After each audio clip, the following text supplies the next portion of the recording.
Drama serial शिद्दत की आने वाली एक साथ में दिखाया जाएगा कि असरा बेचारी तो बहुत बुरी तरह फंस चुकी है और असरा बेचारी की एक ही दोस्त थी, वो भी उससे छीन चुकी है और ये सब कुछ हुआ है सुल्तान की चाल की वजह से। और मशल को भी वैसे पता चल चुका था कि ये सारी सुल्तान की चाल है और फिर वो अपने शोहर से भी कहती है कि ये सब कुछ सुल्तान की वजह से हुआ है, क्योंकि असरा सुल्तान की बीवी है और उसके बहकावे में आ ही जाती है। दूसरी जानिब सुल्तान तो अपनी गेम खेलने में कामयाब हो चुका है और वो जैसी चाल चलता है हमेशा ही कामयाब रहता है।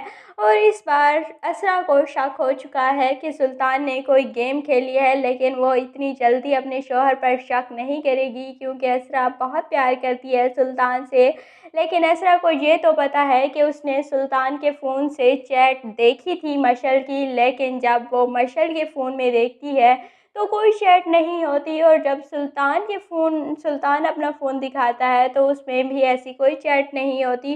तो इसका मतलब तो यही है कि सुल्तान ने वो चैट खुद ही क्रिएट की और फिर खुद ही डिलीट कर दी।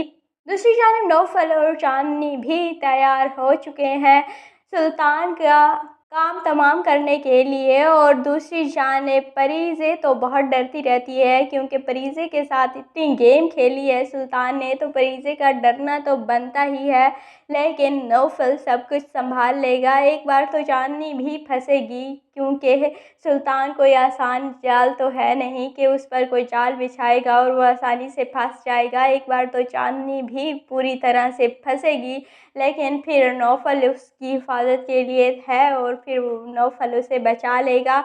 दूसरी जानिब नौफल परीज़े से प्यार करता है और अब ये बात परीज़े को भी पता चल चुकी है और चांदनी को भी। इस वजह से फिर परीज़े नौफल को बहुत बातें सुनाती है और कहती है कि तुम्हारी दाल यहाँ नहीं गलेगी और तुम मेरी पिक्स क्यों बना रहे थे, और तुम अगर मुझ पर लाइन मारना चाह रहे हो तो ये समझ लो कि मैं अब पहले वाली कमज़ोर परीज़े नहीं हूँ कि जो तुम्हारे जाल में फंस जाएगी।